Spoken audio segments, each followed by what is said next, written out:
Welcome to Duo Coders. Duo Coders में आपका स्वागत है। दोस्तों, मैथ सॉल्व करना किसे पसंद है? मैथ सॉल्व करके मेरी शक्ल तो कुछ ऐसी हो जाती है। लेकिन दोस्तों, ऐसे भी प्रो प्लेयर्स एग्जिस्ट करते हैं जिनके लिए मैथ सॉल्व करना एक पीस ऑफ केक होता है, यानी कि बहुत ही ज़्यादा सिंपल होता है। लेकिन मोस्ट ऑफ द पीपल जो इस दुनिया में है उनके लिए मैथ सॉल्व करना बहुत ही ज़्यादा कंफ्यूजिंग होता है और उनकी शक्ल कुछ ऐसी हो जाती है जब भी वो मैथमेटिक्स के प्रॉब्लम सॉल्व करते हैं। तो इन दोनों ही क्लास ऑफ पीपल के लिए, चाहे वो प्रो प्लेयर्स हों चाहे वो कंफ्यूजिंग पीपल हों, दोनों के लिए ही मेरे पास एक गुड न्यूज़ है।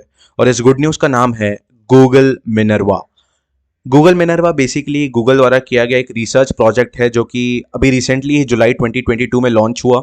और अगर गूगल मिनर्वा के बारे में बात करें तो गूगल मिनर्वा एक एआई बेस्ड लैंग्वेज मॉडल है जो कि डिवाइस किया गया या इन्वेंट किया गया for solving mathematical and quantitative या न्यूमेरिकल प्रॉब्लम्स।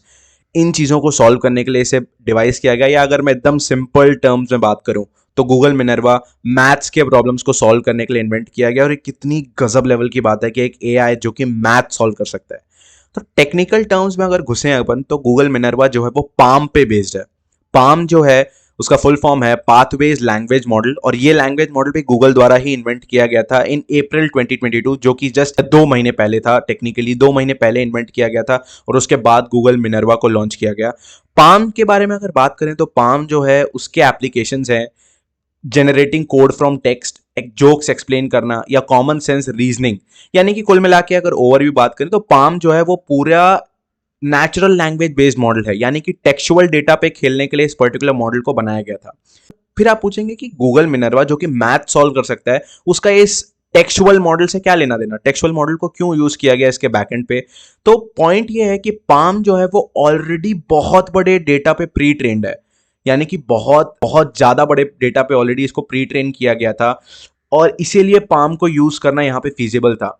नेक्स्ट जो स्टेप यूज किया गूगल ने वो क्या किया कि पाम मॉडल को instead of training on textual data, textual data में के अलावा उसको ट्रेन किया गया एक बहुत बड़े टेक्निकल डेटा पे। और उस टेक्निकल डेटा का जो साइज था वो था 118 जीबी।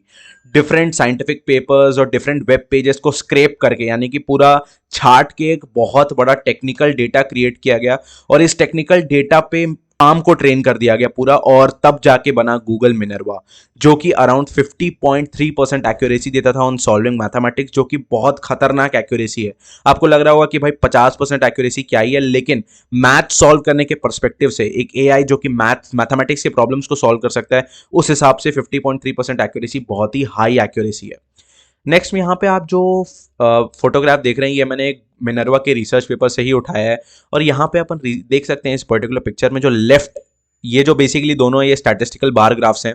लेफ्ट वाला जो बार ग्राफ है इससे हमको क्या पता चलता है कि मैथ्स के जो डिफरेंट सब टॉपिक्स हैं उस पर गूगल मिनर्वा कैसे परफॉर्म करता है।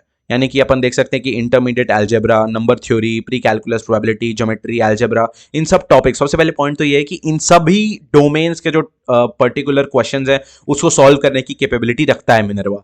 और उन डोमेन्स में कितनी एक्यूरेसी दे रहा है वो ये बार चार्ट दिखा रहा है। अपन यहाँ देख रहे हैं कि अलजेब्रा और प्री अलजेब्रा में बहुत हाई एक्यूरेसी है, करीब करीब 70% एक्यूरेसी आ रही है। और ओवरऑल एक्यूरेसी की बात करें तो वो वही, मैं जैसा कि मैंने आपको बताया, कुछ 50% एक्यूरेसी के आसपास ओवरऑल एक्यूरेसी है। राइट में जो बार चार्ट है वो यहाँ पे डिपिक्ट कर रहा है कि मैथ्स के अलावा जो डिफरेंट डोमेन्स है जैसे engineering, chemistry, physics, biology, computer science, उसमें जो मैथमेटिकल क्वेश्चंस होते हैं उसको भी सॉल्व करने की कैपेबिलिटी है गूगल मिनर्वा के अंदर। और ओवरऑल एक्यूरेसी 60 के ऊपर है, जो कि बहुत ही ज़्यादा अच्छी एक्यूरेसी है in terms of an AI जो कि मैथ सॉल्व कर सकता है। तो नेक्स्ट मैं आपको एक काम करता हूँ, मिनर्वा के रिसर्च पेपर में लेके चलता हूँ जहाँ पे अपन कुछ एक्साइटिंग एग्जांपल्स देखेंगे, यानी कि वो क्वेश्चंस देखेंगे जो गूगल मिनर्वा सॉल्व कर सकता है या जो गूगल मिनर्वा ने सॉल्व ऑलरेडी किया है और इतनी हाई एक्यूरेसी अचीव की है। मैं आ गया हूँ अब रिसर्च पेपर में मिनर्वा के, और इस रिसर्च पेपर का जो टॉपिक है वो है solving quantitative reasoning problems with language models. जैसा कि मैंने आपको ऑलरेडी बता दिया, और ये इसके ऑथर्स का नाम है बेसिकली, और इसे अभी अभी जुलाई 2022 में लॉन्च किया गया है। गूगल का रिसर्च है ये, और इसमें मैं डायरेक्ट के एग्जांपल्स में आ जाता हूँ यहाँ पे। तो अपन ये वाला जो एग्जाम्पल देख रहे हैं ये एग्जाम्पल है कोऑर्डिनेट ज्योमेट्री का एग्जाम्पल। जैसे कि अपन पढ़ के हमको समझ में आ रहा है कि एक लाइन है, कुछ पॉइंट्स के बारे में बात कर रहा है और वाई कोऑर्डिनेट निकालना है जहाँ पे लाइन जो है वाई एक्सिस को क्रॉस करता है, यानी कि कोऑर्डिनेट ज्योमेट्री का सवाल है। मैं यहाँ पे सवाल सॉल्व करने पे फोकस नहीं कर रहा, केवल पॉइंट इज कि ये कोऑर्डिनेट ज्योमेट्री का सवाल है, मैथ्स के एक डोमेन का सवाल है। और और ये जो टारगेट है ये बेसिकली है actual solution of this problem. ये मॉडल आउटपुट जो है ये है जो मॉडल ने आउटपुट दिया।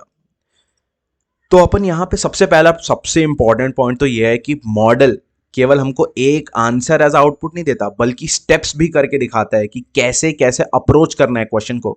जैसे कि फॉर एग्जांपल ये क्वेश्चन है कि हमको वाई कोऑर्डिनेट निकालना है उस पॉइंट का जहां पे ये लाइन वाई एक्सिस को क्रॉस कर रहा है, वाई एक्सिस को कट कर रहा है। तो हम कुछ स्टेप्स फॉलो करेंगे हमारे दिमाग के अंदर जिसको हम लॉजिक बोलते हैं। इस पर्टिकुलर लॉजिक को यूज करेंगे और इसने उस लॉजिक को यहाँ पे डिपिक्ट करके दिखाया कि कैसे हम स्टेप बाय स्टेप हम कैसे इसको अप्रोच कर सकते हैं सॉल्यूशन को। वो यहाँ पे मॉडल ने बखूबी करके दिखाया है।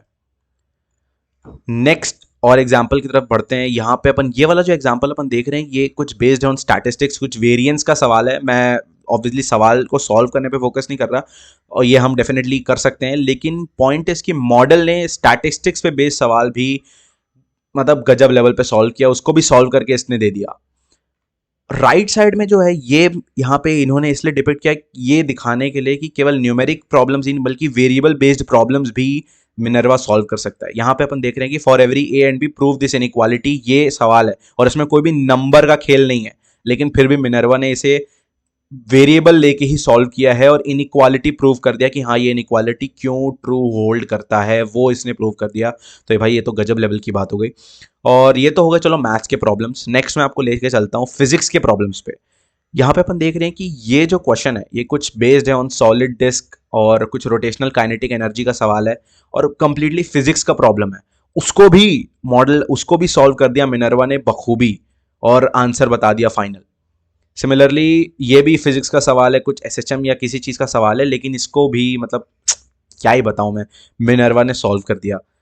तो कुल मिला के दोस्तों पॉइंट ये है कि चाहे बायोलॉजी का सवाल हो या कंप्यूटर साइंस का सवाल हो, द पॉइंट इज मैथमेटिकल सवाल होना चाहिए। उसे मिनर्वा सॉल्व करने की कैपेबिलिटी रखता है विथ ह्यूमन लेवल एक्यूरेसी और ये बहुत ही बड़ा ब्रेक थ्रू है फॉर गूगल।